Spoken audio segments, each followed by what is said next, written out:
Hello, everyone. Ange de Lumière here, a sustainable success mentor, author of 4 books, and creator of the Healing Burnout with True Spirituality deck. Today, I'm going to pull a card to check what the energy of the week is for us who want to build success without burnout, and we'll know what to focus on. So here's the card of the week. Last week was grief. It was quite strong. Today is spirituality. Okay, so we had griefs, spirituality before that, and spirituality again.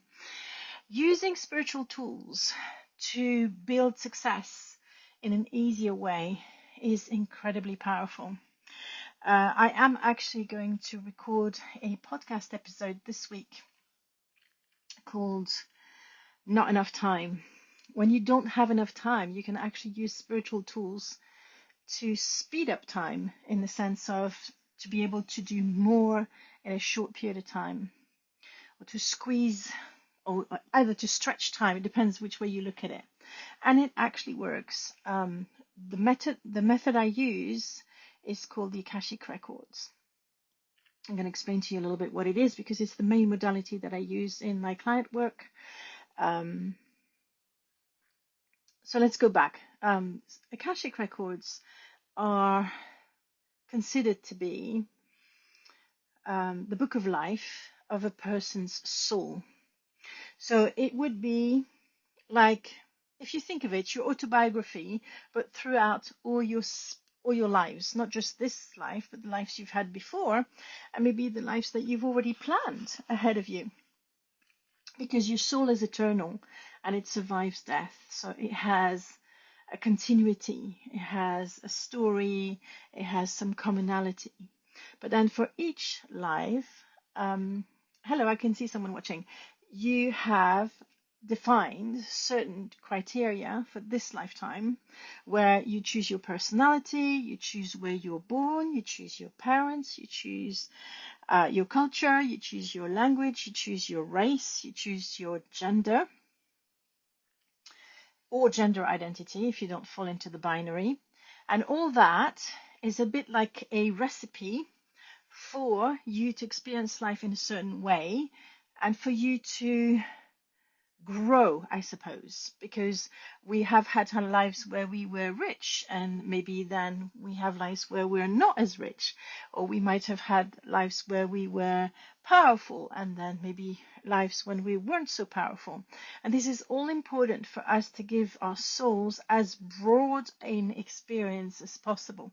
And just to make this debate a little bit more interesting, if you were American and decided to be reborn in the same country, maybe in one lifetime you would decide to be Republican, and in the other lifetime you would decide to be a Democrat, just so that you experience walking in someone else's shoes, which is a beautiful expression.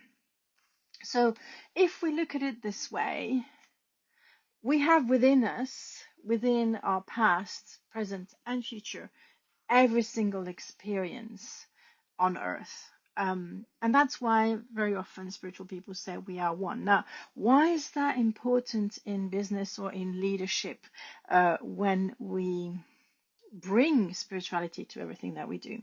But first of all, I want to say we don't cram down our spirituality down other people's throats, right? It's more something that we do behind the scenes to increase our effectiveness, to deepen our connection, to align ourselves beautifully to everything that we do. And that's very important, because then we bring a version of success into our lives that is fully aligned with what we're supposed to do, rather than maybe what our ego wants us to do. And these can be two very different things. Now, I've listened recently to people who talked about the ego as if it's something that we need to kill. I disagree with that, because the ego is here to protect us. If we didn't have any ego, we'd probably go into very dangerous situations. We wouldn't have any fears. Like, people think that the ego is only about, I'm important, I'm powerful. But very often, for most of us actually, the ego crops up as a fear. It brings the fears to the forefront to protect you against danger. And you can tie all that to the amygdala, the fear center, which is sometimes called the reptile brain. And that's a mechanism that actually helps us to keeps ourselves safe, just like it stops us from running into dangerous situations. And so it's not actually a bad thing. It becomes a bad thing when the ego drives everything, when the ego becomes the driver of your car instead of the passenger. So you want to make sure that you drive your car, which means is a metaphor for leading your life, with your ego being as an advisor, but your servant rather than your master, right?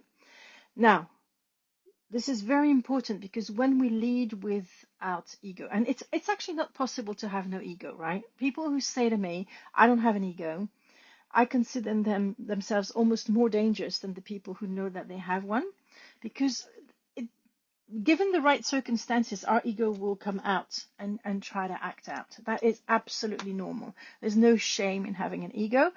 Ego is linked to the personality that you chose to come to this earth.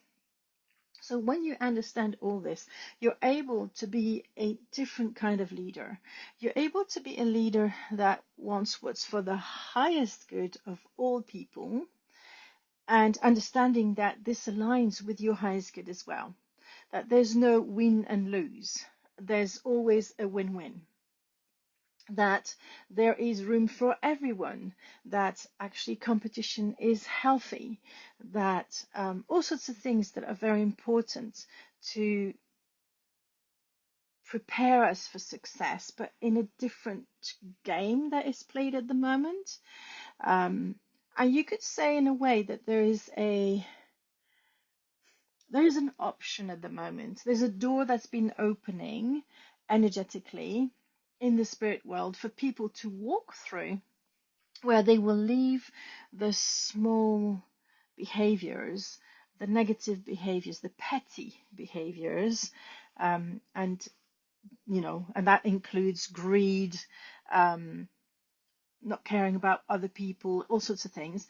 All that can be left behind, and we can step into this portal to our higher self, to a higher version of our lives. But this is going to have a lot of benefits as well. It's not just going to be good for you, it's going to be good for everyone else, but it's also going to be good for you. That's what I mean. Because sometimes you think, oh, to be spiritual, you have to sacrifice yourself. That's not true. You have to insert yourself into the greater good, but that doesn't mean that you don't get a lot of benefits yourself. And the benefits that you can get when you lead a spiritual life that is embodied into business or leadership is that things will be a lot easier for you. I think, hang on just a minute. I'm just checking that my timer is working, because I've started a timer. No, I haven't. I want to keep things under 10 minutes. So I guess today, I don't know how long we've been going on unless I check in that. Oh gosh, can I check here? Yeah, I'm on 8 minutes 45. So I have about a minute and a half or a little bit over a minute to wrap up. So there's this potential for us to reach sustainable success in a beautiful way, where we can pull everyone with us. We can, we can be the tide that rise all boats. I think that's very important. It's feasible. There's room for everyone. And there's also a different kind of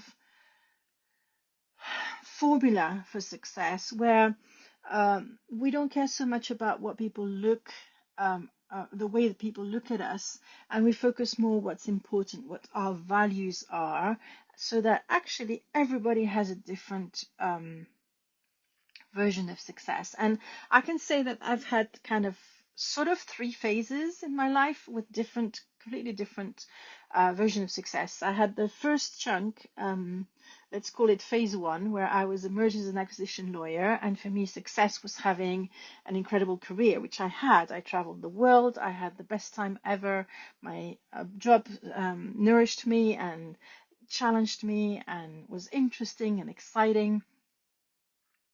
So that was my first version of success. Then when I became a mum, that first version of success clashed with how successful I wanted to be as a mum. And I was naive when I became a mum. I thought that I could keep my old version of success and create a new one and that they would blend beautifully, but they didn't, because I operated in a patriarchal society where sadly the role of parenting fell mostly on my shoulders and not on the shoulders of the dads, because I had two different partners, children with two different men.